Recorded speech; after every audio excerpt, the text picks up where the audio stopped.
Combination ভালো ছিল, এটা বুঝি দেখি যেটা যেটা মানুষের ভালো দিক সেটা বুঝতে হবে, আর আমি তো বুঝতে হবে। যখন আপনার দিয়ে আর রুমে নিয়ে গেছেন না আপনারা ধরে যে 400 আমরা এটা ক্লাস নাম করে যাচ্ছিলেন না স্যার, আমাদের খুব ভালো লোক মানুষকে হেল্প করলে খারাপ তো কিছু নাই। এটা মনে থাকে উপায়টা কিন্তু যখন ট্রেনিং শুরু হলো কাউকে আলাদা তখন আমি বলছি যে স্যার আমাদের অনেক হেল্প করবো স্যার ম্যাডাম গল্প করছিলাম তো স্যার আমাকে সাথে নিয়ে যেত মনে আছে আচ্ছা এখন কি তোমরা দেখতে পাচ্ছ স্ক্রিনটা? আচ্ছা আমরা শুরু করি। এই যে অনেকে লেট করে জয়েন করে তো প্রবলেম হয়ে যায়। এই যে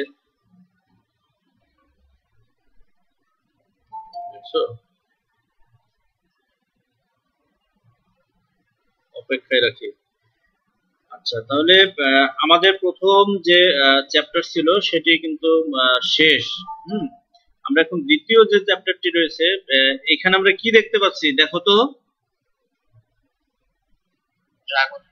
আচ্ছা ড্রাগন। আচ্ছা এবার দেখো ড্রাগনের মাথা কয়টি? ড্রাগনের মাথা হচ্ছে 9টি। তো এই ড্রাগনের সাথে সম্পর্কযুক্ত একটা প্রাণী, ঠিক আছে, তো এরকম একটা প্রাণী নিয়ে আজকে আমরা আলোচনা করব। তো গ্রিক যে রূপকথা, গ্রিক যে উপন্যাস রূপকথা আছে সেখানে একটা ড্রাগনের কথা বলা হয়েছে, যে ড্রাগনের মাথা ছিল কয়টি? 9টি। এবং এই ড্রাগনের একটি বিশেষ বৈশিষ্ট্য ছিল কি, তার দেহের যদি কোনো অংশ কেটে ফেললে সেই অংশ থেকে আবার নতুন ভাবে অংশ সৃষ্টি হতো। ঠিক আছে, তো ওই গ্রিক যে গল্পে বা গ্রিক যে গল্প কাহিনী ছিল সেখানে যে ড্রাগনটার কথা বলা হয়েছে সেই ড্রাগনের নাম ছিল হাইড্রা। ঠিক আছে, তো বা এই ড্রাগন থেকেই এই বর্তমানে যে হাইড্রা যে জীবটি সেই জীবটি কিন্তু নামকরণ করা হয়েছে। গ্রিক রূপকথা 9 মাথা ড্রাগনের নাম অনুসারে কি করা হয়েছে, এই হাইড্রার নামকরণ করা হয়েছে। তো ওই ড্রাগনটি ছিল এরকম যে তার যদি মাথা কেটে ফেললে সেই কাটা জায়গা থেকে আবার 2 বা ততোধিক মাথা সৃষ্টি হয়ে যেত। তো হাইড্রার ক্ষেত্রে এরকম যে হাইড্রার দেহকে যদি আমরা কেটে ফেলি সেই কাটা অংশ থেকে আবার নতুন ভাবে কি হয়, কিছু অংশ তৈরি হয়ে যায়। অর্থাৎ হারিয়ে যাওয়া যে অংশগুলি সেই অংশগুলি হাইড্রা কি করতে পারে, দ্রুত আবার সৃষ্টি করতে পারে। তো যেহেতু ওই ড্রাগনের সাথে মিল রয়েছে, এই মিলের সাথেই কি বলছে, ওই নামের মিলের সাথে সাদৃশ্য থাকার কারণে এই প্রাণীটার নামকরণ করা হয়েছে কি হাইড্রা। ঠিক আছে, তো হাইড্রা হচ্ছে যে ভ্রূণীয় স্তর, সেই ভ্রূণীয় স্তর থাকে কয়টি? 2টি। তো ভ্রূণী স্তর যদি 2টি থাকে তাহলে হাইড্রা কোন পর্বের প্রাণী? একজন বলো, কোন পর্বের প্রাণীদের ভ্রূণী স্তর 2টি থাকে? নিডেরিয়া। Very good. তো দেখি আজকে আমরা হাইড্রার যে বহি গঠন সেই বহি গঠন নিয়ে আলোচনা করব, এবং আমরা আজকে হাইড্রার যে শ্রেণীবিন্যাসগত অবস্থান সেই অবস্থানটা শিখবো এবং হাইড্রার বহি গঠনটা জানতে পারবো। তো আমরা একটু আগেই বললাম কাল্পনিক গ্রিক দত্তর নামানুসারে এই হাইড্রার নামকরণ করা হয়। তো কাল্পনিক যে গ্রিক দত্ত সেই গ্রিক দত্ত সম্পর্কে আমরা কিছু বললাম একটু আগে। তো এই যে পাশে যে চিত্র, এই চিত্রটা যার দেখানো হয়েছে ওনার নামটা কি তোমরা জানো?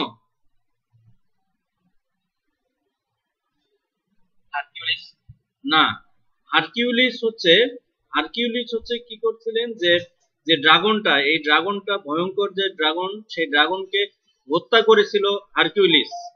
ঠিক আছে, ড্রাগনকে হত্যা করেছিল হারকিউলিস।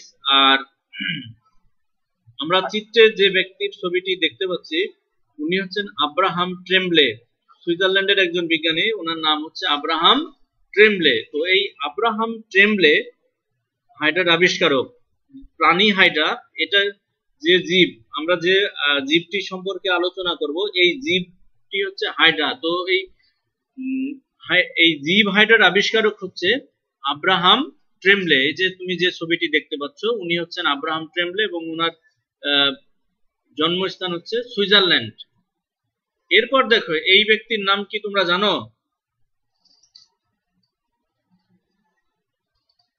এই ব্যক্তির নাম কি জানো তোমরা? উনি হচ্ছেন ক্যারোলাস লিনিয়াস। তো তোমাদের আমি এখন দুইটি কোশ্চেন জিজ্ঞেস যদি করি, এটা কি আর কোনো অসুবিধা আছে? যদি বলা হয় হাইড্রার আবিষ্কারক কে, দেখে বলো।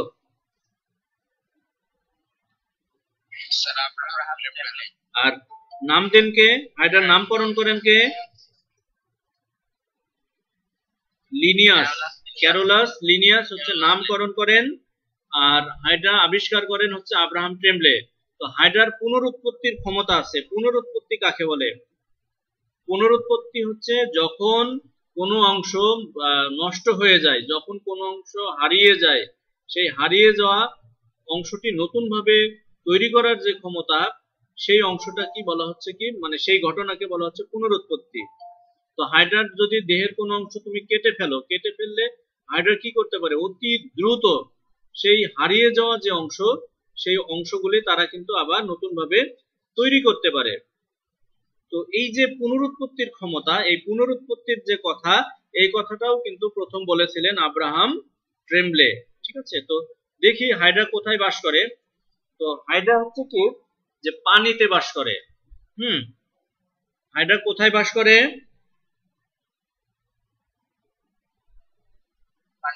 পানিতে বাস করে, এবং সে পরিষ্কার পানিতে, যে সকল পানি হচ্ছে অনেক পরিষ্কার, তারপরে হচ্ছে স্রোত থাকে না, ঠান্ডা, এই রকম পানির ভিতরে সে বাস করতে পছন্দ করে। এবং যে সকল পানিগুলি ঘোলা, তারপরে স্রোত যুক্ত, এইরকম জায়গায় সে কিন্তু বাস করতে পছন্দ করে না। তো কোন জায়গার পানি স্রোত থাকে না, তারপরে হচ্ছে পরিষ্কার, শীতল, একটু বলো তো একটা জায়গার নাম যে যেখানকার পানি পরিষ্কার থাকে, তারপরে স্রোত থাকে না, তারপরে পানি ঠান্ডা। কোথায়? পুকুর। ভেরি গুড, পুকুর। আরেকটা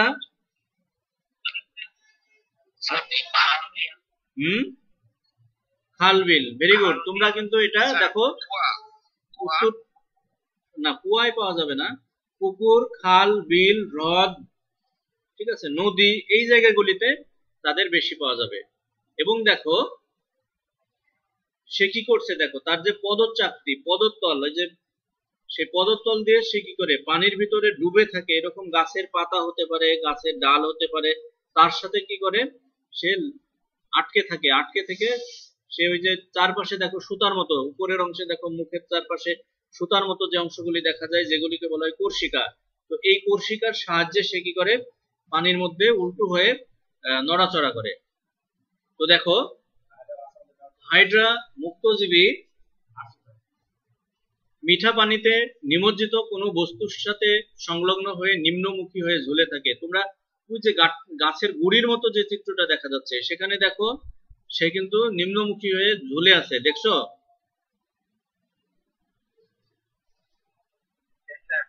আচ্ছা, তাহলে হাইড্রা মুক্তজীবী, অর্থাৎ এরা অন্য কোনো প্রাণীর দেহে বসবাস করে না, তারা পানির মধ্যে স্বাধীনভাবে কি করে ঘুরে বেড়ায়। ঠিক আছে, আর কি হচ্ছে নিম্নমুখী হয়ে ঝুলে থাকে, আমরা চিত্রে দেখতে পাচ্ছি। এরপর দেখো স্থির এবং শীতল পানিতে বেশি পাওয়া যায়। স্থির এবং শীতল পানিতে বেশি পাওয়া যায়, ঘোলা পানিতে বা স্রোতযুক্ত পানিতে কম পাওয়া যায়। এরা মাংসাশী জীব, মানে এরা অন্য কোনো প্রাণীকে কি করে খাবার হিসেবে গ্রহণ করে। এরা অন্য প্রাণীকে খাদ্য হিসেবে গ্রহণ করে। এদের খাবারের মধ্যে কিছু জলজ পতঙ্গ থাকতে পারে, যেমন যেগুলিকে বলা হচ্ছে আর্থ্রোপোডা পর্বের জলজ পতঙ্গ, যেমন সাইক্লোপস, ডেফনিয়া, তারপরে কিছু ব্যাকটেরিয়া, তারপরে অ্যানেলিডা পর্বের লার্ভা, অ্যানেলিডা পর্বের জীবদের যে লার্ভা, সেই লার্ভা, মাছের ডিম, এইগুলি হচ্ছে হাইড্রার খাবার। হাইড্রার খাবার কি কি বললাম? সাইক্লোপস, ডেফনিয়া, তারপরে মাছের ডিম, অ্যানেলিডা পর্বের প্রাণীদের লার্ভা, এইগুলি হচ্ছে তাদের কি খাবার। তো এই যে দেখো সিস্টেমেটিক পজিশন অফ হাইড্রা, অর্থাৎ হাইড্রার যে শ্রেণীবিন্যাস, এই শ্রেণীবিন্যাসটা 1 মিনিট তোমরা দেখে নাও। এই শ্রেণীবিন্যাসটা পরীক্ষায় মাঝে মধ্যেই আসে, 2 মার্কস, এটুকু লিখতে পারলেই 2 মার্কস। ঠিক আছে, যে খ নাম্বারের যে কোশ্চেন থাকে এখানে কিন্তু এটা লিখতে পারলে সেখানে 2 মার্কস দেওয়া হয়, এবং প্র্যাকটিক্যালেও কিন্তু এটি আসে। তোমরা 1 মিনিট পড়ে নাও, আমি 2-1 জনকে জিজ্ঞেস করব। 1 মিনিট পড়ো।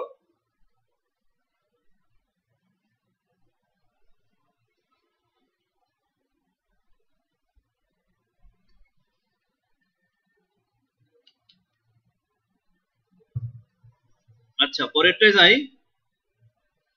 আচ্ছা, এদের দেহ মৌখিক এবং বিমৌখিক তলে বিভেদিত। দেহ মৌখিক এবং বিমৌখিক তলে বিভেদিত। এই যে মৌখিক এবং বিমৌখিক, এই শব্দটার অর্থ কে বোঝো আমাকে একটু বলো তো। এই শব্দের অর্থ তোমরা কে বোঝো, বলো, একজন বলো আমাকে। কি কেউ বলবা? আচ্ছা, আমি খুব সহজ করে দিই। মৌখিক, যে প্রান্তে মুখছিদ্র থাকছে, যে প্রান্তে মুখ থাকে, সেই প্রান্তটাকে বলা হয় মৌখিক তল, ইংরেজিতে বলে ওরাল সারফেস। আর যে প্রান্তে মানে মুখের বিপরীত যে প্রান্তটা, সেই প্রান্তটাকে বলা হচ্ছে কি, সেই প্রান্তটাকে বলা হচ্ছে বিমৌখিক প্রান্ত। এখন দেখো কোন প্রান্তটা খোলা আর কোন প্রান্তটা বন্ধ, একটু দেখো তো। কোন প্রান্ত খোলা? মৌখিক প্রান্তটা থাকবে, হ্যাঁ বলো। মৌখিক প্রান্ত থাকবে খোলা, মৌখিক প্রান্ত থাকবে খোলা, আর বিমৌখিক যে প্রান্ত, সেই প্রান্তটা থাকবে বন্ধ। ক্লিয়ার? তো দেখো তাহলে মুখছিদ্র যে পাশে থাকবে সেটা হচ্ছে মৌখিক তল, মৌখিক তলটা খোলা থাকবে, আর তার ঠিক বিপরীত প্রান্ত যেটা পদচাকতি থাকে যে পাশে, সেটাকে বলা হয় বিমৌখিক বা অ্যাবোরাল সারফেস। অ্যাবোরাল সারফেস বা বিমৌখিক তল সেটা থাকবে বন্ধ। আচ্ছা, যদি বলা হয় হাইড্রার দেহ লম্বা কতটুকু, ধারণা আছে? হাইড্রার দেহ লম্বা হচ্ছে 10 থেকে 30 মিলিমিটার। এটা একটু দেখে নাও, হাইড্রার দেহ কতটুকু লম্বা? 10 থেকে 30 মিলিমিটার। আর দেহ চওড়া কতটুকু? এই যে চওড়া 1 মিলিমিটার। Very good. হাইড্রার বর্ণ কেমন হতে পারে? এই হাইড্রার বর্ণ কেমন? সবুজ। এটা হালকা হলুদ, এটা বর্ণহীন। তাহলে দেখো, হাইড্রার যদি বর্ণের কথা বলি, হাইড্রা হতে পারে সবুজ, হতে পারে হালকা হলুদ, হতে পারে বাদামি, হতে পারে বর্ণহীন। আবার অনেক সময় হাইড্রা কোন ধরনের খাবার গ্রহণ করে, সেই খাবারের বর্ণের সাথেও কিন্তু এর বর্ণের সাদৃশ্য রয়েছে। যেমন যদি একটা হাইড্রা ট্রান্সপারেন্ট মানে বর্ণহীন যদি হয়, সেই ক্ষেত্রে সে যদি অরেঞ্জ কালারের কোনো কিছু গ্রহণ করে, তাহলে বাইরে থেকে তাকে কিন্তু আবার অরেঞ্জ কালারের দেখাবে। তাহলে আমরা এই মেন যে কয়েকটা বললাম সেটাই মনে রাখতে হবে। তো প্রজাতি ভেদে হাইড্রার বর্ণ বিভিন্ন হয়ে থাকে। যেমন হাইড্রা ভালগ্যারিস যেটা, সেটা হচ্ছে প্রায় বর্ণহীন। তারপরে আবার আমি বললাম যে খাবার কি ধরনের গ্রহণ করে তার উপরে ভিত্তি করেও কিন্তু এই হাইড্রার বর্ণটা অনেক সময় পরিবর্তিত হতে পারে। তো হাইড্রার দেহের আকারটা কেমন দেখো তো। এটা দেখতে কিসের মতো? চতুর্ভুজাকৃতির নাকি নলাকৃতি? আচ্ছা, এটা হচ্ছে নলাকার বা নলাকৃতির। আচ্ছা, হাইড্রার দেহটাকে যদি আমি আলাদা ভাবে দেখাই, তাহলে এখানে আমি কয়টি অংশ দেখতে পাচ্ছি? হাইড্রার দেহকে কয়টি ভাগে ভাগ করা যায়? 3টি। হাইড্রার দেহকে কয়টি অংশে ভাগ করা যায়? 3টি। তো প্রথম যে অংশ, এই অংশের নাম জানো? এটার নাম কি? প্রথম অংশের নাম হচ্ছে হাইপোস্টাম, দ্বিতীয় অংশের নাম হচ্ছে দেহকাণ্ড, তৃতীয় অংশের নাম হচ্ছে পদচাকতি। তৃতীয় অংশের নাম কি?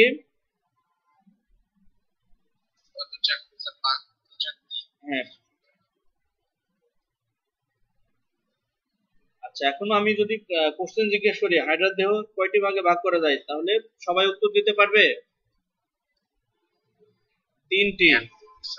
আচ্ছা, এখন দেখি হাইপোস্টাম কোনটা। দেখো এই যে খেয়াল করো, এই যে এখানে এই যে কার্সরটা লক্ষ্য করো, এই যে দেখছো এখানে মোচাকৃতির একটু উঁচু চূড়ার মতো অংশ, এটা দেখছো?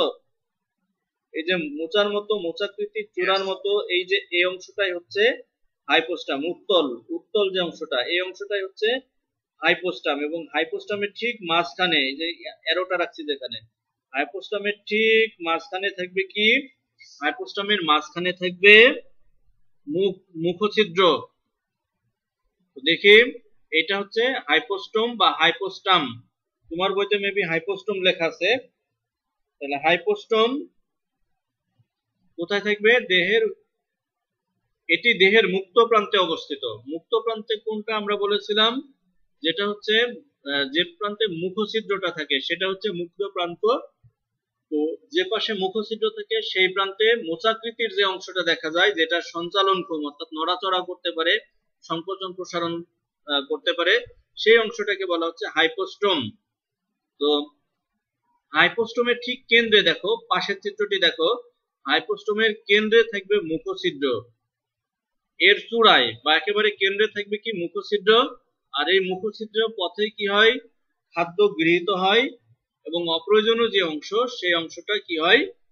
নিষ্কাশিত হয়। তো এখানে দেখো আমি দ্বিতীয় যে চিত্র সেই চিত্রে দেখাচ্ছি যে লাল রঙের অ্যারো দিয়ে দেখানো হচ্ছে এই ছিদ্রের মধ্যে দিয়ে কি হচ্ছে? খাবার দেহের ভিতরে প্রবেশ করছে। আর একটা বেগুনি কালারের অ্যারো দিয়ে দেখো আমি চিহ্নিত করে দেখাচ্ছি ওই একই ছিদ্র পথে আবার দেহের অপ্রয়োজনীয় যে উপাদানগুলি, সেই উপাদানগুলি কি হচ্ছে? দেহ থেকে নিষ্কাশিত হচ্ছে। কি বোঝা গেছে? এরপর আসলো দেহকাণ্ড। এরপর আমরা কি দেখছি? দেহকাণ্ড। তাহলে এই যে দেখো অ্যারোটা, এই যে হাইপোস্টাম, তাহলে অ্যারোটা খেয়াল করো, এই হাইপোস্টামের নিচ থেকে শুরু করে এই যে পদতল বা পদচাকতি বা পাদচাকতি, এই পাদচাকতির উপরে এবং হাইপোস্টামের নিচে যে নলাকৃতি, যে এই নলাকৃতির যে অংশটা দেখা যাচ্ছে, এই নলাকৃতির অংশটাই হলো কি? দেহকাণ্ড। তো দেহকাণ্ড দেখো, এই যে দেখো এটা ছিল হাইপোস্টাম, এই হাইপোস্টামের নিচে। আর এই যে পদতল, অ্যারোটা খেয়াল করে, এই পদতলের ঠিক উপরের যে নলাকৃতি অংশটা দেখা যায়, এই নলাকৃতি অংশটাই হলো দেহকাণ্ড। তো দেহকাণ্ডের মধ্যে কোন কোন অংশ থাকে? একটু অংশগুলির নাম দেখো। দেহকাণ্ডের মধ্যে কি কি থাকে? কর্ষিকা থাকে। যে মুখের যে ছিদ্র, সেই মুখের ছিদ্রর চারপাশে 6 থেকে 10টি, কয়টি? 6 থেকে 10টি সুতার মতো অংশ দেখা যায়, যেগুলি হাইড্রার দেহকাণ্ড অপেক্ষাকৃত বড়। এই সুতার মতো অংশগুলিকে বলা হয় কর্ষিকা। কর্ষিকা কাকে বলে একটু দেখো। কর্ষিকা কাকে বলে? হ্যাঁ,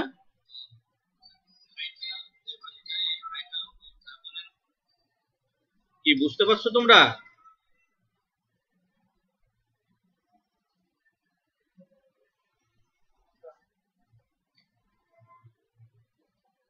মাঝে মাঝে একটু শব্দ করতে হবে। তো শব্দ না করলে আমি ধরে নিচ্ছি মাঝে মাঝে আমার সন্দেহ হচ্ছে কি ব্যাপার, নেটের কোনো কানেকশন নাই নাকি। এজন্য কথা বলতে হবে মাঝে মাঝে। হ্যাঁ, চুপ মেরে বসে থাকা যাবে না তো একেবারে। আচ্ছা, এখন দেখো হাইড্রার যে দেহকাণ্ড তার মধ্যে কি থাকে দেখো? কর্ষিকা থাকবে। তারপরে পাশে ডান পাশে যে চিত্রটি দেখো, টেস্টিকিউলস লেখা। টেস্টিকিউলস মানে হচ্ছে টেস্টিস বা শুক্রাশয়, আর তার নিচে লেখা ওভারি। ওভারি মানে ডিম্বাশয়। তাহলে হাইড্রার দেহকাণ্ডের মধ্যে কোন কোন অংশগুলি থাকবে? 4টা অংশের নাম একটু দেখো। থাকবে হচ্ছে কর্ষিকা, তারপরে মুকুল, তারপরে হচ্ছে শুক্রাশয়, তারপরে থাকবে ডিম্বাশয়। তো কর্ষিকা কি দেখো? মুখের যে ছিদ্র, এই মুখছিদ্রের চারপাশে 6 থেকে 10টি, কয়টি? কয়টি থাকবে? 6 থেকে 10টি সুতার মতো সঞ্চালনক্ষম যে অংশগুলি দেখা যায়, সেই অংশগুলিকে বলা হয় কোর্সিকা। ঠিক আছে, আর এই কোর্সিকা যদি বলা হয় কাজ কি, কোর্সিকাগুলি হাইড্রার চলনে সাহায্য করে, তারপর শিকার ধরতে সাহায্য করে এবং হাইড্রাকে আত্মরক্ষায় সাহায্য করে। এরপরে দেখো যেটা আমরা দেখতে পাচ্ছি মুকুল। তো মুকুল হচ্ছে কি হাইড্রার দেহে যখন হচ্ছে কি হয় যে প্রকৃতিতে প্রচুর পরিমাণে খাবার থাকে, বিশেষ করে গ্রীষ্মকালে যখন প্রকৃতিতে প্রচুর পরিমাণে খাবার থাকে তখন হাইড্রার দেহে ইন্টারস্টিশিয়াল, কি বললাম, ইন্টারস্টিশিয়াল নামক এক ধরনের কোষ থাকে, যে কোষগুলি কি হয় দ্রুত বিভাজিত হয়, বিভাজিত হয়ে কি করে এরকম গাছে যেমন ডালপালা শাখা প্রশাখা থাকে এরকম এদের দেহে ওই গাছের শাখার মতো কি তৈরি করে, মুকুল তৈরি করে। এবং এই মুকুলের মাধ্যমে হাইড্রা কি করে অযৌন জনন পদ্ধতির মাধ্যমে বংশ বিস্তার করে। এই যে তুমি মুকুলটা দেখতে পাচ্ছ, এই মুকুলটা পরবর্তীতে কি হয়, এই যে বড় যে মাতৃহাইড্রা, এই মাতৃহাইড্রা থেকে বিচ্ছিন্ন হয়ে যায়, এই বরাবর কেটে যায়, কেটে গিয়ে কি হয় এই সে নতুন আর একটা হাইড্রায় পরিণত হয়। তাহলে যে অযৌন জনন পদ্ধতির জন্য যে মুকুল দরকার হয় সেই মুকুলটাও কিন্তু দেহকাণ্ডের মধ্যেই থাকে। এরপর দেখো টেস্টিকিউলস, যেটাকে বলা হয় শুক্রাশয়। তো টেস্টিকিউলকে কি বলে, এটাকে কোর্সিকার উপরের অংশে নাকি নিচের অংশে?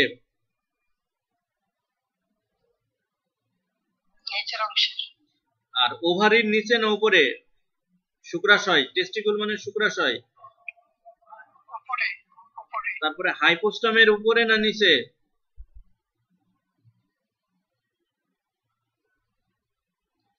হাইপোস্টাম মুখছিদ্রের নিচে।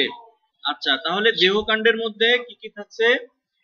শুক্রাশয় এবং ডিম্বাশয়ও থাকবে।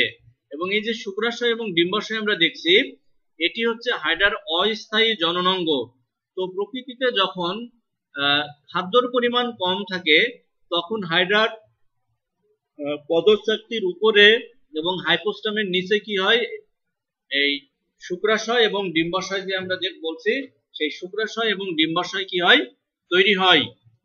ঠিক আছে, এবং এই শুক্রাশয় এবং ডিম্বাশয় থেকে যথাক্রমে শুক্রাণু এবং ডিম্বাণু তৈরি হয় যা তাদের যৌন প্রজননে সাহায্য করে। সব শেষে দেখো কার্সরটা খেয়াল করো, এই যে হাইড্রার একেবারে শেষের প্রান্ত যেটা বদ্ধ প্রান্ত, এই বদ্ধ প্রান্তটাকে বলা হচ্ছে কি পাদচাকতি।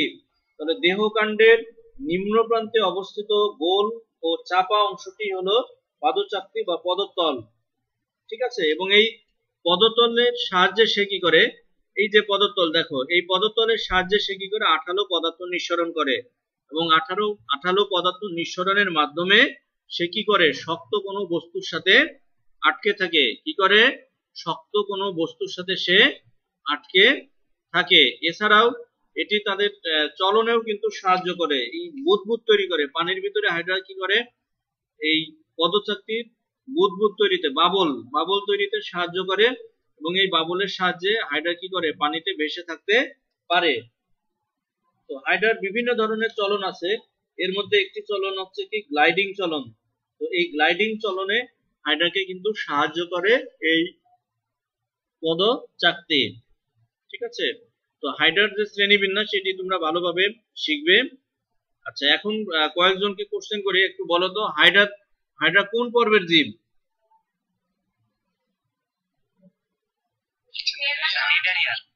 আচ্ছা, নিডেরিয়া পর্বের জীব। আচ্ছা, হাইড্রার যে পদচাকতির কথা একটু আগেই বললাম, এই পদচাকতির কাজ কি? গ্লাইডিং চলন সম্পন্ন করে। তারপরে আঠালো পদার্থ নিঃসরণের মাধ্যমে কোনো কিছুর সাথে আটকে থাকে, বুদবুদ সৃষ্টি করে। ভেরি গুড, মানে এরকম রেসপন্স করতে হবে। আচ্ছা, হাইড্রাতে কোন ধরনের প্রতিসাম্যতা দেখা যায় এটা কি বলতে পারবে? হাইড্রাকে তার দেহের লম্ব অক্ষ বরাবর কয়বার সমান দুই ভাগে ভাগ করা যাবে? 2 এর অধিকবার, তাই না? তো 2 এর অধিকবার যদি কোনো প্রাণীর দেহকে সমান 2 ভাগে ভাগ করা যায় তখন সেই প্রতিসাম্যতাকে কোন ধরনের প্রতিসাম্যতা বলা হবে?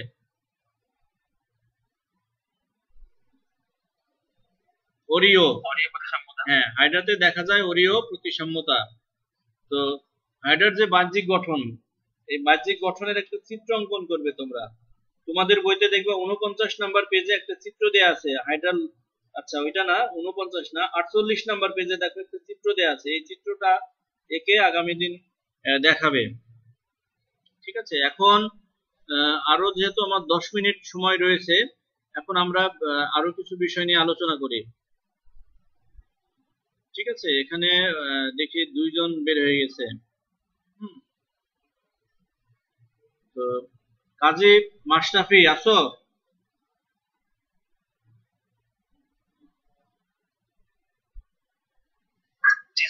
আচ্ছা, মাশরাফি বলো যে হাইড্রা কোন পর্বের জীব?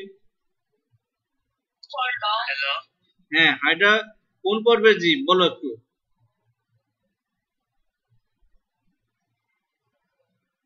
হাইড্রা কোন পর্বের জীব? নিডারিয়া। আচ্ছা, হাইড্রার বৈজ্ঞানিক নাম কি জানো? এটার বৈজ্ঞানিক নাম কি? না, হাইড্রার বৈজ্ঞানিক নাম কি? আমি শিখিয়ে দিই। হাইড্রার বৈজ্ঞানিক নাম হচ্ছে হাইড্রা ফুস্কা।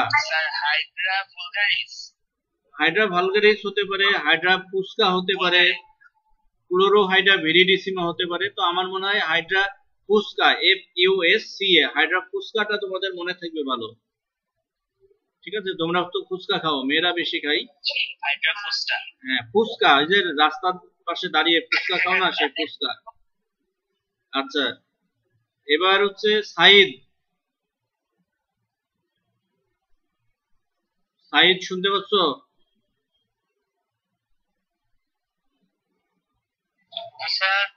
আচ্ছা, এবার শোনো, আর একটু কিছু বলি যে হাইড্রা পৃথিবীতে, হাইড্রা এখন পর্যন্ত আবিষ্কৃত হয়েছে পৃথিবীতে প্রায় 40 প্রজাতির।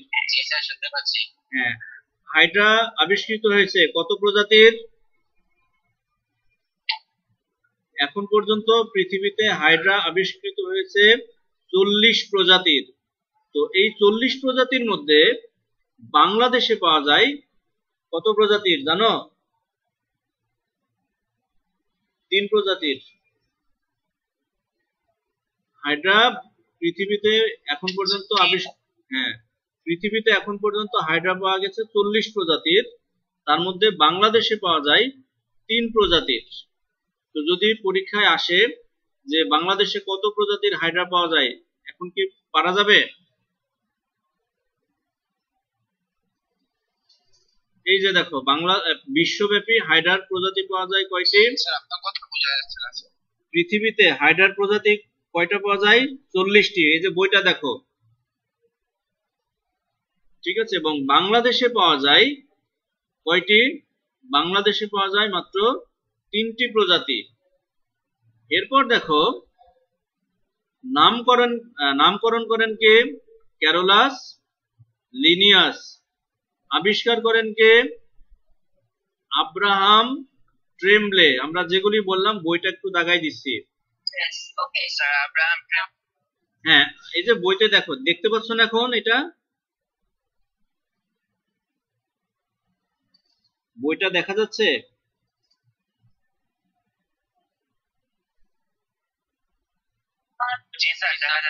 ওকে, আমি বইটা একটু দাগাই দিই, তোমরা দেখো। তো কি বললাম যে এমসিকিউ যদি আসে বাংলাদেশে কয় প্রজাতির হাইড্রা পাওয়া যায়, উত্তর হবে 3 প্রজাতির। ঠিক আছে, যদি বলা হয় হাইড্রা কোথায় পাওয়া যায়, দেখো হাইড্রা কোথায় বাস করে, তার আগে দেখে নাও হাইড্রা হচ্ছে একটি মুক্তজীবী, অর্থাৎ অন্য কোনো কারোর উপর নির্ভরশীল না, স্বাধীনভাবে জীবনযাপন করে। আর কোথায় পাওয়া যায় দেখো, কোন জায়গায় এরা বাস করে?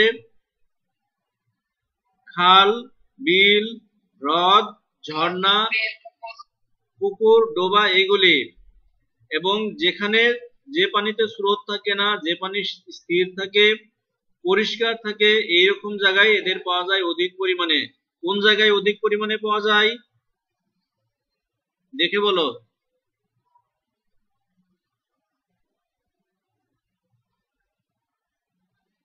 স্থির, পরিষ্কার এবং হ্যাঁ। আচ্ছা, হাইড্রা হচ্ছে কোন ধরনের প্রাণী?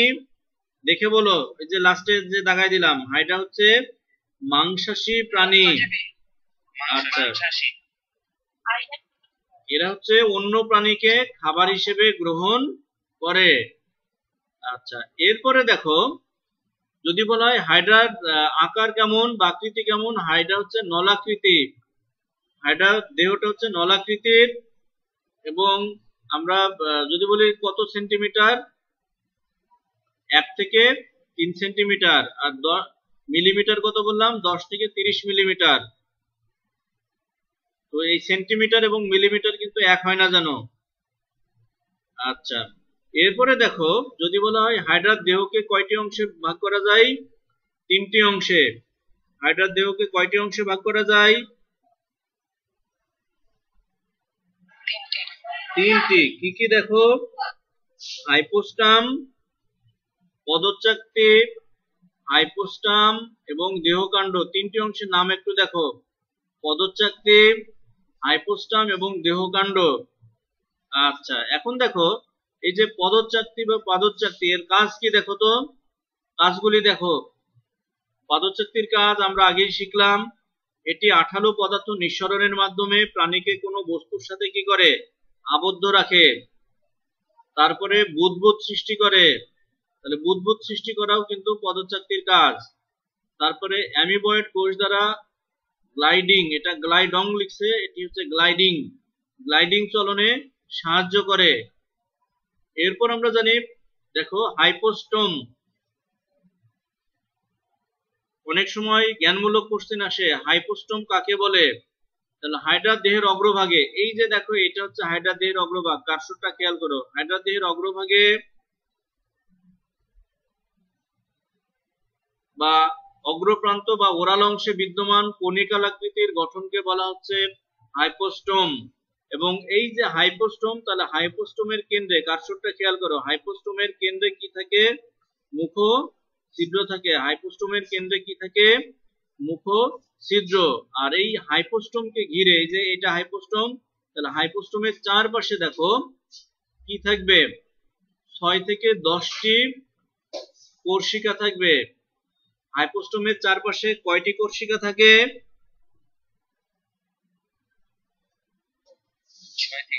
6 থেকে 10টি। এখন হাইপোস্টোমের কাজ কি দেখো, হাইপোস্টোমে আমি জানি মুখছিদ্র থাকে, তাহলে মুখছিদ্র খাদ্য গলাধঃকরণ করে, কোর্সিকার শিকার ধরা এবং চলনে সাহায্য করে। তাহলে হাইপোস্টোমের চারপাশে যে কোর্সিকা, সেই কোর্সিকার শিকার ধরা, চলনে এবং আত্মরক্ষায় সাহায্য করে।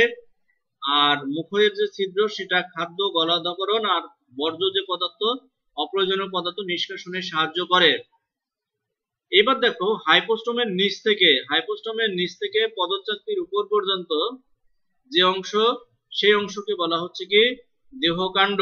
তাহলে দেহকাণ্ড কাকে বলে, এই যে এটা হচ্ছে পদচাকতি, তাহলে এই পদচাকতির উপরে, আর এই যে হাইপোস্টোম, এই হাইপোস্টোমের নিচের এই যে গোলাকার নলাকৃতির যে অংশটা দেখা যায়, এটা কি বলা হয়, মূল দেহ বা দেহকাণ্ড।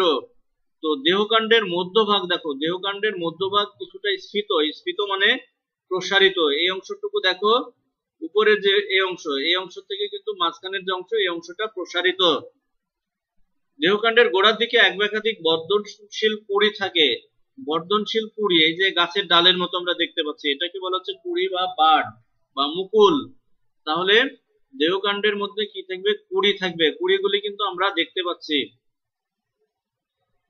এছাড়াও কি থাকবে দেখো, এই যে উপরের অংশে হাইপোস্টামের নিচে শুক্রাশয় এবং পদচাকতির উপরে কি থাকবে, ডিম্বাশয় থাকবে, আমরা একটু আগেই পড়লাম। তাহলে দেহকাণ্ডের মধ্যে কি থাকবে, কুড়ি থাকবে, তারপরে শুক্রাশয় থাকবে, ডিম্বাশয় থাকবে। অনেক সময় বহুপদী কোশ্চেন দিয়ে দিবে যে দেহকাণ্ড ধারণ করে কোন কোন অংশগুলি, তখন এইগুলি লিখতে হবে। তো কাজ কি, বেকে চলনে অংশগ্রহণ করে, তারপরে জননাঙ্গ এবং কুড়ি ধারণ করে, প্রাণীর পুনরুৎপত্তিতে অংশগ্রহণ করে এই দেহকাণ্ড। তো আশা করি আপনারা বুঝতে পেরেছেন। হ্যাঁ,